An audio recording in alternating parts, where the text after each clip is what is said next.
کیونکہ ہمارے پاس پیچھے ایک اور حرف ایسا کھڑا ہے جہاں پہ حرکت کی ضرورت ہے، تو ہم دال کی حرکت میم کو دے دیں گے اور دال کو کیا کر دیں گے؟ ساکن۔ اب ہمارے لیے یا مددو کو ایسے لکھنا بہت آسان ہو گیا، یا مددو، اس لیے کہ اب ہم کیا کر سکتے ہیں، اسے آسانی سے مشدد بنا سکتے ہیں کہ پہلا دال ساکن ہو گیا، دوسرا حرکت والا ہو گیا، تو ہم اسے اکول ٹو مشدد ڈال کے لکھ سکتے ہیں۔ جبکہ جو ماضی ہے اس کے اندر ہمیں دال کی حرکت پیچھے کنورٹ کرنے کے لیے کوئی حرف نظر نہیں آ رہا۔ اب ہم یہ کریں گے کہ اس کی حرکت کو زبردستی ہٹائیں گے۔ اب ہمیں اس کی دال کی زبر کو ہٹانا تو ہر حال میں ہی ہے، لیکن یہ ہم کہیں گے کہ اسے ہم نے بغیر قاعدے کیا کیا، ہٹا دیا، اور لکھنے میں اسے عربی میں اس طرح لکھا جائے گا مدہ۔ امید ہے یہ والا قاعدہ سمجھ میں آ گیا ہوگا جی، کہ اگر اب آپ کو یہ دو حرف نظر آ رہے ہیں، حالانکہ یہ 3 حرف ہیں، لیکن وجہ آپ کو پتا ہونی چاہیے کہ یہ 2 حرف ہیں، حالانکہ حروف اصلی تو 3 ہوتے ہیں، لیکن آپ کو یہ پتا ہو کہ یہ مادہ دا تھا، اور ہم نے اس کا ادغام کیسے کیا؟ ہم نے پہلے حرف کی حرکت کو ہٹا دی، جبکہ مضارع میں 4 حرف ہونے چاہیے تھے اور 3 بچ گئے ہیں، لیکن یہاں پہ آپ یہ نہیں کہیں گے کہ پہلے دال کی حرکت کو ہم نے ہٹا دیا، نہیں ہٹایا، بلکہ اس کے پیچھے والے حرف کو اس کی حرکت دے دی اور اس کا ادغام کر دیا۔ اب ہم اس کی گردان پڑھ لیتے ہیں، مضاف کے اندر یہی قاعدہ ہی امید ہے کافی ہوگا انشاءاللہ۔ اب اس کی ماضی کی گردان مدہ، مدہ، مدو، مدت، اور مدتا، مددنا۔ یاد رکھیں کہ جمع مؤنث جب آئے گا نا، اس میں لکھنے کی صورت کیا ہو جائے گی؟ دیکھیں اب ایک اور نئی چیز سامنے آ گئی، یہ جو میں نے بتایا کہ یا تو پہلا حرف ساکن ہوگا یا ساکن نہیں ہوگا، اب اس کا چھٹا لفظ دیکھیں، مدہ، مدہ، مدو، مدت، مدتا۔ جب چھٹا لفظ آئے گا نا تو یہ اس طرح لکھنے میں آئے گا، مددنا، مددنا۔ اب آپ یہ دیکھیں کہ یہاں پہ ادغام کیوں نہیں ہو رہا؟ اس لیے نہیں ہو رہا کہ یہاں پہ دوسرا حرف کیا ہے؟ ساکن ہے۔ تو میں نے بتایا تھا ادغام ہمیشہ وہاں ہو سکتا ہے جہاں دوسرا جنس والا جو حرف ہے وہ ہمیشہ متحرک ہونا چاہیے۔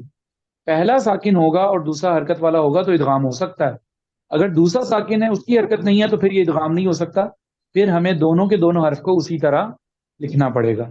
تو جمع مؤنث کے اندر ہم اسے اسی طرح ہی لکھیں گے، مددنا۔ سمجھ میں آ گیا یہ؟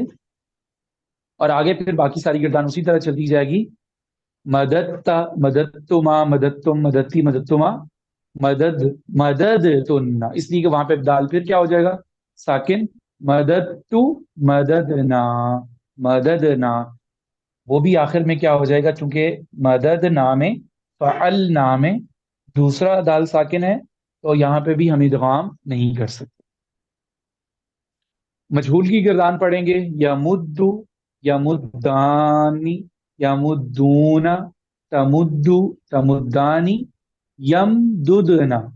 آگے تمدو، تمدانی، تمدونا، تمدینا، تمدانی، آخر میں پھر جا کے تمددنا، امدو، نمدو۔ امید ہے انشاءاللہ یہ گردان سمجھ میں آگئی ہوگی۔ اب اس کی ایگزامپل میں اور بتا دیتا ہوں آپ کو، قرآن پاک میں کتنے لفظ اس ٹائپ کے آتے ہیں۔ ضروری نہیں کہ ایک آدھا حرف آتا ہے اور اس کی خاطر ہم اتنے سارے قاعدے پڑھ رہے ہیں، نہیں، بلکہ قرآن پاک میں اس کی بہت زیادہ ایگزامپل ہمیں دیکھنے کو ملتی ہیں، جیسا کہ قص، یہ دیکھیں قرآن پاک میں آتا ہے نحن نقص علیک احسن القصص، تو مضارع کا لفظ وہاں یوز ہوتا ہے، نون قاف، نقص۔ اللہ تعالیٰ فرماتے ہیں ہم آپ کے لیے ایک بہترین واقعہ بیان کریں، قصہ سے یہ لفظ بنا ہے، سورۃ یوسف سٹارٹ ہوتی ہے تو اللہ تعالیٰ ارشاد فرماتے ہیں کہ ہم آپ کے سامنے ایک بہترین واقعہ اور بہترین قصہ بیان کرنے جا رہے ہیں، تو آپ اس میں دیکھیں گے کیا کیا واقعہ ہوا۔ تو اللہ تعالیٰ ارشاد فرماتے ہیں نحن نقص علیک احسن القصص، اصل میں یہ نقص جو ہے یہ لفظ کیا تھا؟ نقصوص، نفعلو کے وزن پہ، جیسے ننصرو، نضربو، تو یہ لفظ تھا نفعلو، نقصوص، تو اسے ہم نے کیا کیا؟ قاف ساکن تھا تو ہم نے اس کا پیش یہاں کر دیا اور اس صاد میں سے پہلے صاد کو ہٹا کے اور دوسرے کو مشدد کر دیا، تو نحن نقص کا لفظ بن گیا۔ تو یہ اگزامپل قرآن پاک میں بھی استعمال ہوتی ہے، تو نقصو کے صیغے کی پہچان کرتے ہوئے آپ کنفیوز نہیں ہوں گے کہ یہ تو 3 حرف ہیں، تو مضارع میں تو 4 حرف ہونے چاہیے. تو اصل میں یہ صاد جو ہے ان کا ادغام ہوا ہے اور یہ مضاف کی کیٹیگری سے تعلق رکھتا ہے، اور یہ نقصوصو تھا، اور اس کے اندر جو چینجنگ ہوئی ہے اس کو عربی میں کہتے ہیں تعلیل. اس صیغے میں کیا ہو گئی ہے؟ تعلیل ہو گئی ہے، تبدیلی تھوڑی سی آ گئی ہے. اس کے علاوہ کون سی قرآن پاک میں اگزامپل آتی ہے؟ سورۃ العباسہ کے اندر آتا ہے، سورۃ قیامہ میں بھی آتا ہے کہ قیامت میں بھائی بھائی سے بھاگ جائے گا، اپنے ماں باپ سے بھاگ جائے گا. اس میں آتا ہے یفر یوم یفر المرء. تو اصل یہ لفظ قرآن پاک میں اس طرح لکھا ہے یفر، اس دن بھاگ جائے گا. یہ فرار ہونے سے یہ لفظ بنا ہے، بھاگنا. تو ماضی اس کی آتی ہے فرارا، لفظ تھا فرارا، اسے ہم بنائیں گے فرا، مادہ دا کی طرح پہ مدہ بن جائے گا یہاں پہ فرا. اور اس کا مضارع یفریرو سے، اصل لفظ کیا ہے؟ یزریبو، یفریرو. زیر ہم نے کنورٹ کر دی فا کے نیچے، اور ایک را کو ہٹا کے اس کو مشدد بنا دیا، تو فرا یفرو.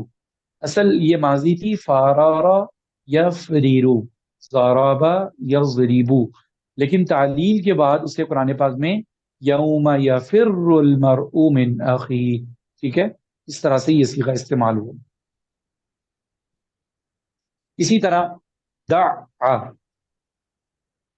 دھکا دینا، کسی کو دھکا دینا، اس کے لیے عربی میں آتا ہے، اصل لفظ ہے دعا. عین جو ہے وہ 2 مرتبہ آ رہا ہے، لیکن ماضی میں اسے لکھتے ہوئے کیسا لکھا جائے گا؟ دعا. اگر ہم کہتے ہیں دعا کا کیا معنی ہے، تو اس کا مطلب ہے دھکا دیا اس ایک آدمی نے، کسی کو پش کیا. تو قرآن پاک میں یہ آتا ہے کہ یتیموں کو دھکے نہیں دینے چاہیے، جہاں پہ منع کیا گیا لا یدع، ٹھیک ہے. تو اس میں آتا ہے کہ یدع الیتیم ارأیت الذی یکذب بالدین فذلک الذی یدع الیتیم. یدع کا لفظ مضارع ہے، اصل لفظ کیا ہے؟ یدعو یفعلو، لیکن یہ عین یہاں پہ چلا گیا اور آخر میں دونوں کا ادغام ہو گیا. تو قرآن پاک میں ہمیں کیسا لکھا ہوا نظر آتا ہے؟ یدعو. سورۃ اللہب کے اندر بھی آپ دیکھیں کہ یہ لفظ کیسے ہے، تابابا، تابابا، لیکن ہم دیکھتے ہیں کہ تبت میں کیسے آ رہا ہے. اصل میں لفظ ہے تابابت، لیکن وہاں پہ کیا آ رہا ہے؟ تبت. یہ ماضی ہے، تبا، تبا، تبو، تبت. اصل لفظ ہے تابابا، اور پھر ان کا کیا ہو گیا؟ آپس میں ادغام کر دیا گیا اور اس کی پہلے حرف کی حرکت کو ہٹا دیا گیا. تو یہ سب اگزامپل قرآن پاک میں اس طرح کی آپ دیکھیں کہ جہاں ایک جنس کے 2 حرف جمع ہو جائیں گے، وہاں پہ یا تو اس کی حرکت کو ہٹا دیا جائے گا، یا اس کی حرکت پیچھے والے حرف کو دے کے خاص طور پہ مضارع کے اندر پھر ان کا ادغام کر کے ان کو پڑھا جائے. تو آج کے لیے یہ 2 تعلیلات کافی ہیں، محموز کی اور مضاعف کی. انہی کی پریکٹس کر لی جائے انشاءاللہ، پھر باقی جو ہیں الف واو یا والے حروف ان کو انشاءاللہ اگلی کلاس میں. اللہ حافظ، السلام علیکم ورحمۃ اللہ وبرکاتہ.